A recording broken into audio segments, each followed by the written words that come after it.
Las técnicas de modificación ambiental son, de acuerdo a la definición elaborada por Naciones Unidas, todas aquellas que tienen por objeto alterar, mediante la manipulación deliberada de los procesos naturales, la dinámica, la composición o estructura de la Tierra, incluida su biótica, su litosfera, su hidrosfera y su atmósfera, o del espacio exterior. La comunidad internacional ha manifestado su preocupación por la utilización de este tipo de tecnología con fines militares desde 1976. Año en que la Conferencia del Comité de Desarme evacuó un informe a la Asamblea General de Naciones Unidas, donde se recomendó la aprobación de un texto de un proyecto de convención sobre la prohibición de utilizar técnicas de modificación ambiental con fines militares o con otros fines hostiles. Hasta la fecha, 73 estados son parte del mismo, incluidos los más recientes como son Eslovenia, Pakistán, Honduras y Panamá.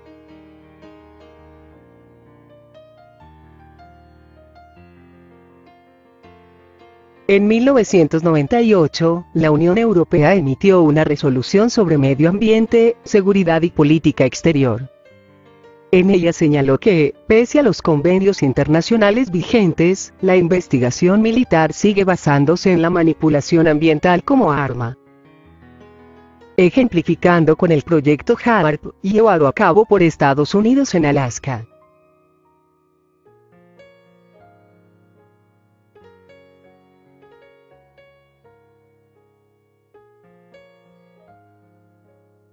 Irving Langmuir fue un físico y químico americano, que recibió el Premio Nobel de Química en 1932. Y quien trabajó durante la Segunda Guerra Mundial como asesor en programas de investigación de nuevas armas. Esto lo condujo junto a Vincent Schaeffer al proyecto Cirrus, el cual experimentó sobre la producción de lluvia obtenida de manera artificial. En 1958, el capitán Howard Orville, quien era consejero principal de la Casa Blanca y encargado de los estudios sobre cambio climático, admitió que el Departamento de Defensa estaba investigando métodos para manipular las cargas de la Tierra y el cielo. Esto con la intención de producir cambios en el clima por medio de un haz electrónico que ionizaría o desionizaría la atmósfera sobre una zona determinada. En 1966, el profesor Gordon MacDonald, quien fue miembro del Comité Científico del presidente de los Estados Unidos, manifestó con gran preocupación que la clave de la guerra geofísica está en identificar la inestabilidad ambiental que, sumada a una pequeña cantidad de energía, liberaría cantidades ingentes de la misma.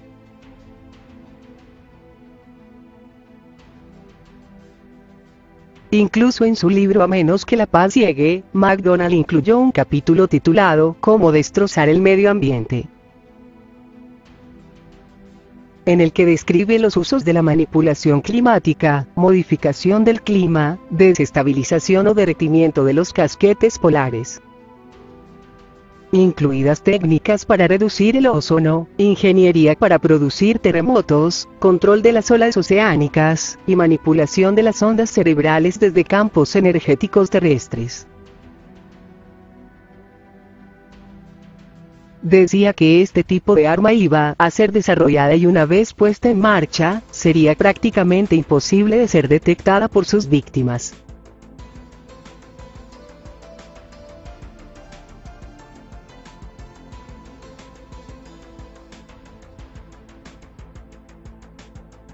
Otro testimonio de alguien allegado a altos mandos gubernamentales, es el de William Cohen, quien sirvió al presidente Clinton durante 4 años, y quien también puso de manifiesto que otros se están dedicando incluso a un tipo de terrorismo ecológico que puede alterar el clima, generar terremotos, activar volcanes a distancia mediante el uso de ondas electromagnéticas. Es decir, hay muchas mentes ingeniosas allá afuera trabajando en la búsqueda de medios para causar terror a otras naciones. Es real y es la razón por la cual tenemos que intensificar nuestros esfuerzos.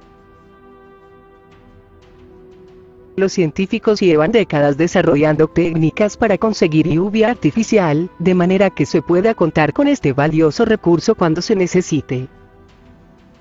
Ya sea para combatir la sequía, un incendio, o incluso para limpiar un lugar. El sistema más utilizado en la actualidad consiste en bombardear las nubes con yoduro de plata. Bien desde una avioneta o desde el suelo con cohetes, o por medio de generadores que funcionan a modo de estufa. De esta manera, el agua se cristaliza formando nieve o granizo pequeño, que se funde según desciende hasta convertirse en lluvia. Asimismo, la siembra de nubes se utiliza para eliminar la niebla y nubes en aeropuertos, en este caso con dióxido de carbono. Por su parte, algunos agricultores lo utilizan para evitar que el granizo caiga sobre sus cosechas. Miguel, hablemos de esto que hemos escuchado mucho y que uno entiende poco. ¿Qué es esto del bombardeo de nubes? ¿De dónde viene? Lo que uno más ha asociado es que, usted me corrige, funciona con yoduro de plata. ¿Nos pudiera explicar ese mecanismo, por favor? Sí, cómo no. Esto nació, aquí en Chile es relativamente nuevo, pero nació hace ya más de medio siglo, en el año 46 en Estados Unidos. Desde ahí, desde los años 50, se están aplicando estos sistemas ya en muchas partes del mundo. Y básicamente consiste en lo siguiente: en esos años se descubrió que dentro de la nubosidad se mantenía el agua en estado líquido, a pesar de estar a temperaturas de menos 5, menos 10 grados, que es lo que le corresponde el estado de hielo. Correcto. A esa temperatura. Al aplicarle el yoduro de plata, se produce un efecto físico en que el yoduro de plata actúa como un agente de congelamiento y produce o hace que esa agua que está en estado líquido pase al estado que le corresponde, que es sólido, son partículas de cristales de hielo. Produce una liberación de calor que en el fondo calienta la nube, por llamarlo en términos muy simples, calienta la nube, le aumenta la inestabilidad, la hace más inestable y por lo mismo la capacidad de precipitación aumenta. En cuanto aumenta entre un 10, 15 hasta un 20%. ¿Eso, Miguel, tiene algún efecto adverso en el mediano o largo plazo? Ya sea a nivel de agricultura, a nivel de las personas. A veces he escuchado, por ejemplo, algunos temores de la gente, dicen, bueno, van a bombardear las nubes, probablemente las precipitaciones que caigan, claro, sea desde el agua contaminada, hasta que produzca algún efecto adverso.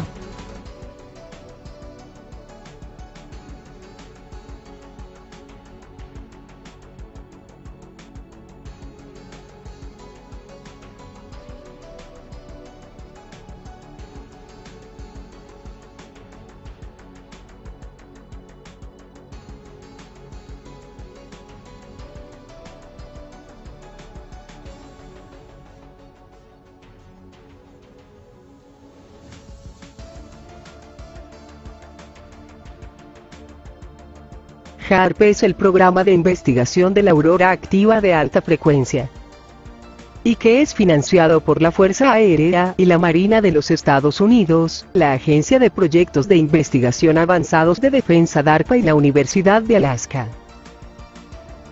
Su objetivo es estudiar la ionosfera y potenciar la capacidad de la misma para favorecer las radiocomunicaciones y sistemas de vigilancia, como son la detección de misiles, entre otros.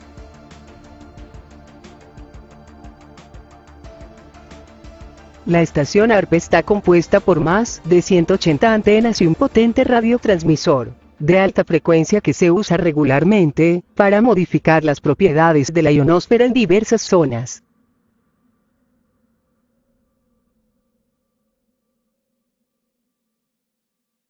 Varias emisoras internacionales como La Voz de América y la BBC, usan la ionosfera para reflejar las señales de radio hacia la Tierra para que sus programas sean escuchados en todo el mundo. Provee capacidades de largo alcance a buques comerciales, aviones transoceánicos, pero especialmente, la ionosfera se usa para comunicaciones militares y sistemas de vigilancia mundial.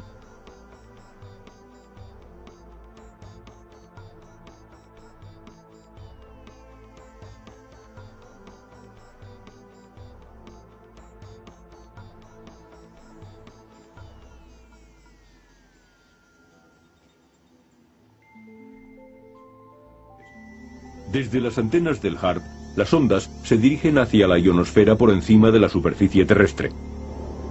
La ionosfera forma parte de la atmósfera, contiene partículas cargadas eléctricamente y actúa como un espejo. Refleja las ondas de radio a la Tierra. Al enviar ondas de radio a la ionosfera, se aceleran sus partículas calentando ciertas áreas. Después, las partículas reflejan la energía que baja a la Tierra.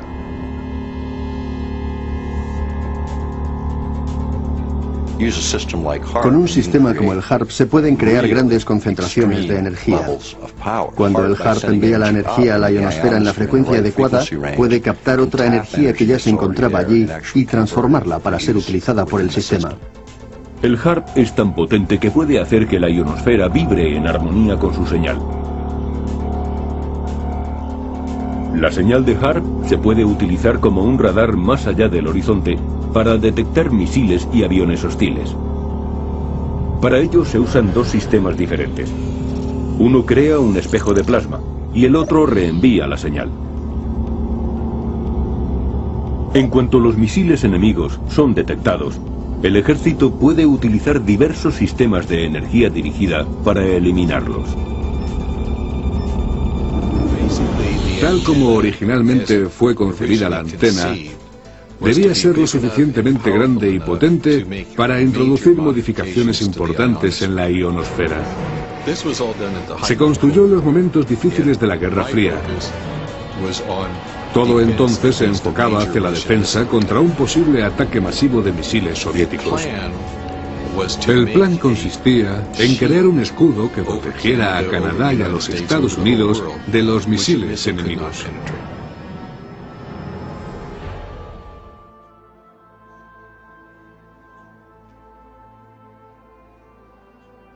HAARP fue denunciado ante el Tribunal de La Haya como uno de los causantes del cambio climático. Como ya se sabe, HAARP es el programa que controla el clima de la Tierra, produciendo sol, lluvia, sequía, nieve, lo que se desee. Tiene la capacidad de producir terremotos y tsunamis, así como detenerlos antes de que ocurran. A esto en los círculos científicos le llaman geoingeniería.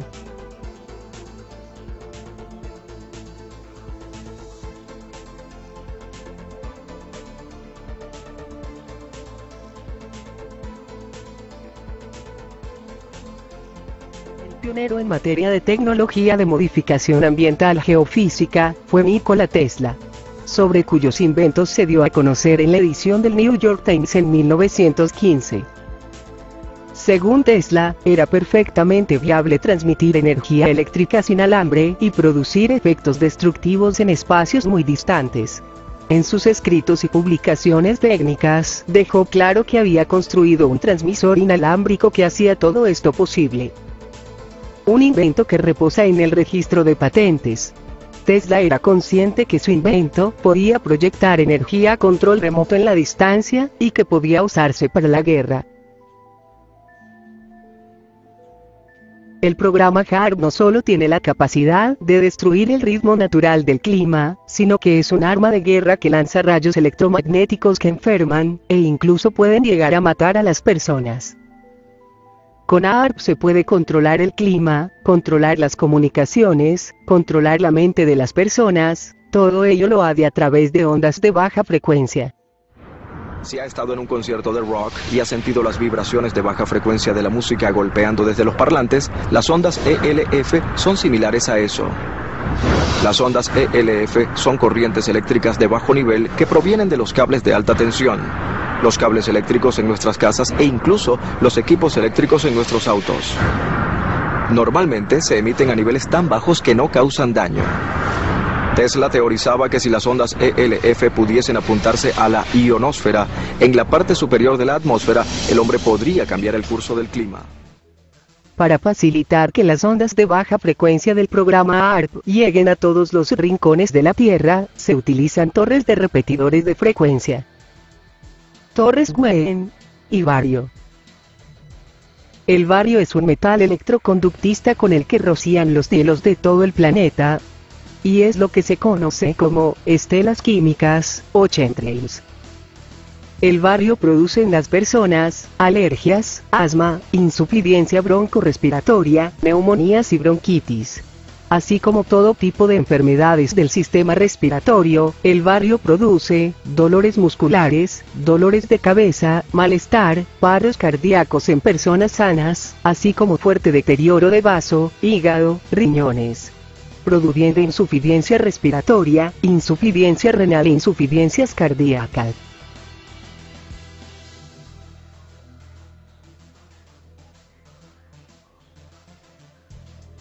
El capitalismo es un suma cero. Vemos así que el capital, relacionado con el sector energético y automovilístico, ofrece resistencias a hacer ver las consecuencias directas de su actividad. El aumento de los niveles de gas carbónico en la atmósfera, debido a la actividad humana, es el principal responsable del efecto invernadero. En 1997, se desarrolló el Protocolo de Kioto, e incluso el secretario general de las Naciones Unidas, en su informe para la cumbre de Johannesburgo del 2002, afirma que los niveles de dióxido de carbono aumentarán en un 75% en el periodo que comprende desde 1997 hasta el 2020. La superación de esta crisis solo se llevará a cabo en la medida en que seamos capaces de resolver el antagonismo entre la propiedad de los recursos naturales y los ritmos de extracción de estos.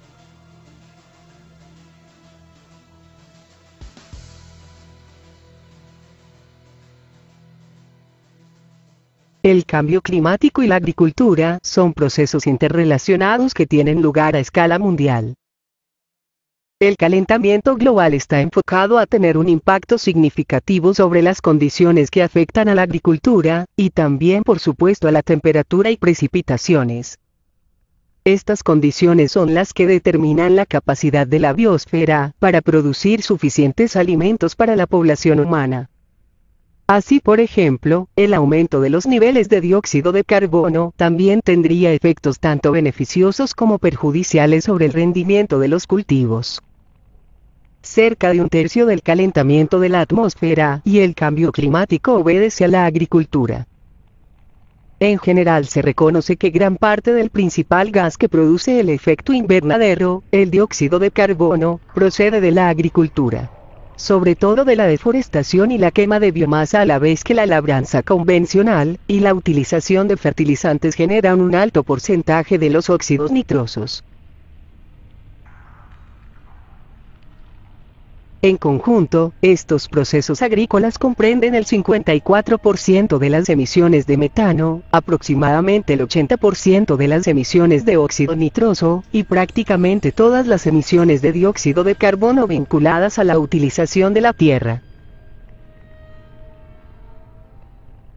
Según un panel intergubernamental en cambio climático, la agricultura se encuentra entre las tres causas principales del aumento del efecto invernadero observado en los últimos 250 años.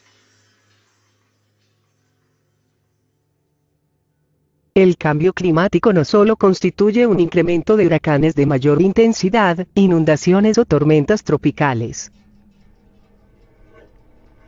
También provocaría un tormento financiero para empresas y gobiernos que no tomen las previsiones adecuadas en los principales sectores productivos.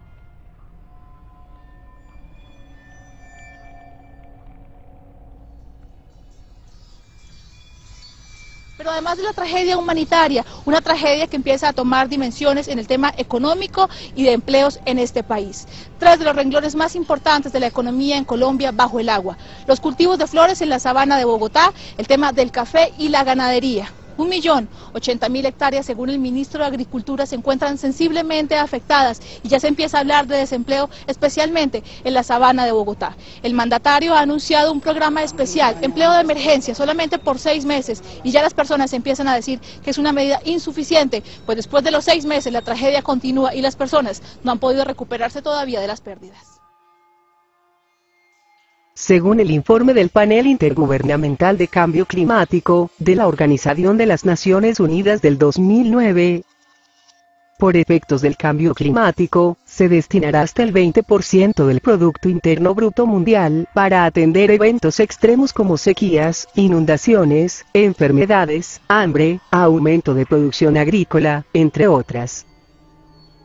Los problemas que ahí se señalan son numerosos y afectan a casi toda la actividad humana, pero uno de los principales focos de atención estriba en la agricultura. Pues entre las mayores preocupaciones se encuentra la producción de alimentos, cuyo origen y distribución cambiará de manera significativa. Se considera que la temperatura de la Tierra aumentará gradualmente hasta 5 grados centígrados en los próximos 100 años, en un escenario totalmente desfavorable. Es decir, sin implementar ninguna medida que detenga el rápido avance de este fenómeno, el calentamiento de la Tierra afecta más a las regiones que de por sí tienen clima cálido. Y estas difícilmente soportarán de manera sustentable el aumento de temperatura de tan solo 1 grado centígrado. Por el contrario, los países ubicados en el hemisferio norte, de climas fríos, se verán beneficiados por un aumento de temperatura de hasta 3 grados centígrados, lo cual provocará crecimientos en su producción agrícola y menor gasto en energía durante el invierno. Así, el Producto Interno Bruto Agrícola variará de acuerdo con la región. Se presentarán pérdidas de hasta menos 1.5% hasta ganancias de 2.6%. La temperatura media de la superficie de la Tierra ha aumentado en 1 grado Fahrenheit en el último siglo. En Islandia este aumento de temperaturas ha hecho posible una siembra generalizada de cebada, cosa que era impensable hace 20 años. Una parte de este calentamiento se debe a un efecto local procedente de las corrientes oceánicas del Caribe, las cuales también afectan a muchas poblaciones de peces. Si bien se podían sentir beneficios locales de este calentamiento global en algunas regiones tales como Siberia, las evidencias más recientes dicen que el rendimiento global de los cultivos y cosechas serán afectados negativamente. El crecimiento de las temperaturas atmosféricas, las grandes sequías, los efectos secundarios de ambos tales como los altos niveles de ozono a nivel de tierra, contribuirán a una substancial reducción del rendimiento de los cultivos de los alimentos básicos en las próximas décadas, lo que podría ser insuficiente para hacer frente a un aumento de la población situado en torno a 2.000 millones de personas más para el 2025, si no se realiza un cambio inmediato. Un grupo de científicos de la Universidad Nacional de Singapur ha conseguido demostrar que el tamaño de las plantas y de los animales se está reduciendo notablemente. Esto como consecuencia de las elevadas temperaturas y de la falta de agua. Una situación causada por el calentamiento global del planeta. Este fenómeno podría tener también una importante implicación en la producción de alimentos durante los próximos años. En un experimento de la investigación, se muestran frutos entre un 3 y un 17% más pequeños, por cada grado Celsius de calentamiento. Una situación que se da en una amplia variedad de plantas, donde por cada grado de calentamiento global, se reduce del 0.5 al 4% el tamaño del cuerpo de los invertebrados marinos, y del 6 al 22% el de los peces. Aunque todavía no se han detectado efectos a gran escala, los datos facilitados por la investigación evidencian que existe un riesgo que podría tener efectos considerables en la seguridad alimentaria. Otro ejemplo más que demuestra la importancia cada vez mayor de adoptar medidas y políticas medioambientales. El Fondo Internacional de Desarrollo Agrícola es una institución financiera internacional y un organismo especializado de las Naciones Unidas con sede en Roma, donde se encuentra el mecanismo central de las Naciones Unidas para el sector de la alimentación y la agricultura. Se trata de una asociación de 172 miembros, única en su género, e integrada por países de la Organización de Países Exportadores de Petróleo, otros países en desarrollo y la Organización para la Cooperación y el Desarrollo Económicos. Y se toma muy en serio su nuevo programa de adaptación para la agricultura en pequeña escala, el cual es ahora el mayor fondo mundial dedicado a respaldar la adaptación de los pequeños agricultores pobres al cambio climático en todo el mundo. combinando enfoques de desarrollo rural, sin excusas, de eficacia comprobada, con conocimientos de adaptación tradicionales y modernos. El ASAP del Fondo Internacional de Desarrollo Agrícola está contribuyendo a aumentar la capacidad de resistencia al clima en las nuevas inversiones del fondo, los cuales rondan los $1.000 millones al año. En Kenia, por ejemplo, los digestores de biogás flexibles permiten a las familias del medio rural ahorrar dinero, reducir la deforestación, y satisfacer muchas de las necesidades de sus hogares. En Burkina Faso, se ha combatido la desertificación mediante el programa de reverdecimiento del Sahel, que ha contribuido a aumentar el rendimiento de las cosechas, promover una mayor capacidad de resistencia ante los efectos de la sequía, y generar ingresos para las comunidades locales, convirtiéndose en modelos a seguir para implementar y buscar en conjunto estrategias que minimicen el impacto del calentamiento global sobre la agricultura.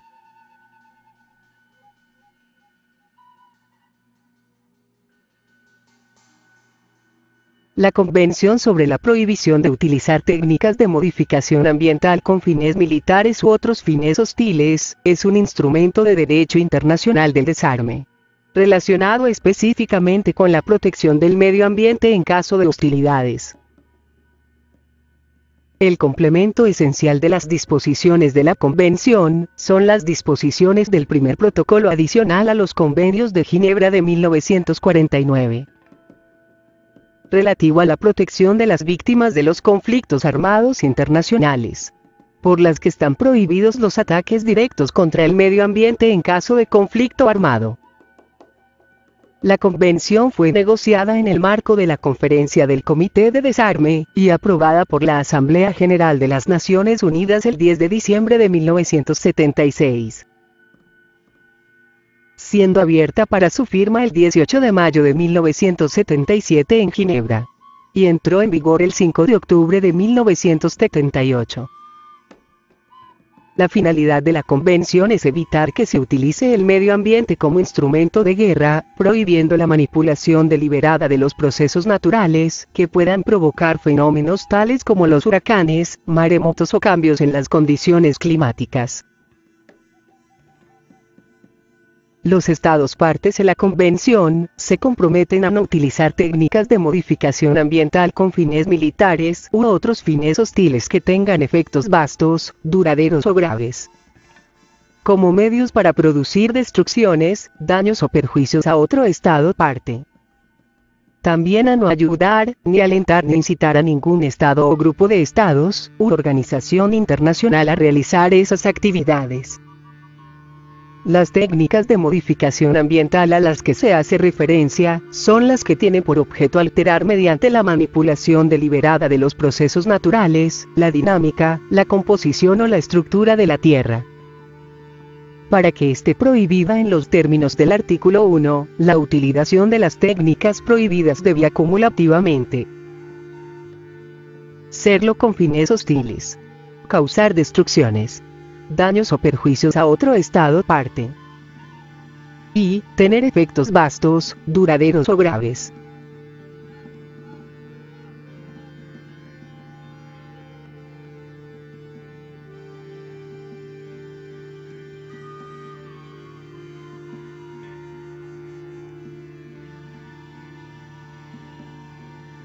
El Estado que compruebe que otro Estado parte actúa en violación de las obligaciones derivadas de la Convención, puede presentar una denuncia al Consejo de Seguridad de las Naciones Unidas, el cual, tras recepción de la denuncia, iniciará una investigación.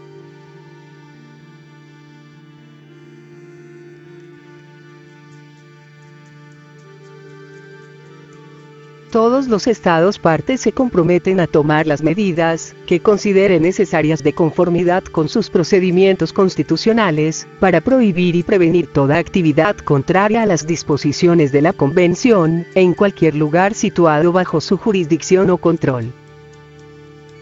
Cada estado parte debería, en especial, incorporar a su legislación penal la prohibición y el castigo de la utilización de técnicas de modificación prohibidas que se comprueben en su territorio o en cualquier lugar bajo su jurisdicción o control de conformidad con la Convención. No se puede pensar en la protección eficaz del medio ambiente en tiempo de conflicto armado, sin una participación universal en la Convención. El hecho de que no se hayan creado nuevos medios de guerra, un peligro que se espera impedir con la Convención, no significa que no exista. Para que la prohibición sea realmente eficaz, es esencial que haya una participación lo más amplia posible en la Convención.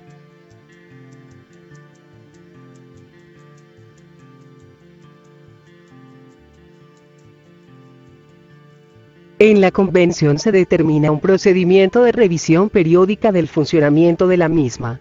Hasta la fecha, los Estados partes han celebrado 2 conferencias para revisar la Convención, en 1984 y 1992.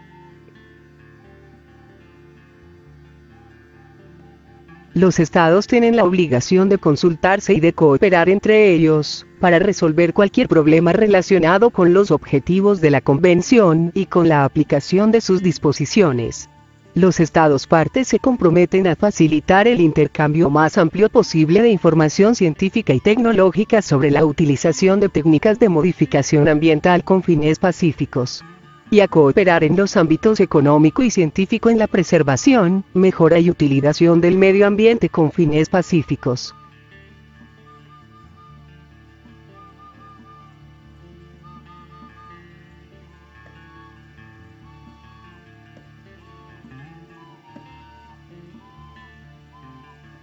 Como resultado de la Guerra Fría, los norteamericanos han desarrollado el sistema de comunicaciones más poderoso e impresionante del siglo, que no se limita al sistema de telecomunicaciones por satélites del ejército, sino que éstas tienen ahora el papel de ser armas activas. No son simplemente canales de comunicación bajo el contexto de una guerra, sino que en sí, son un arma como lo es el programa de investigación de alta frecuencia de la aurora activa, HAARP.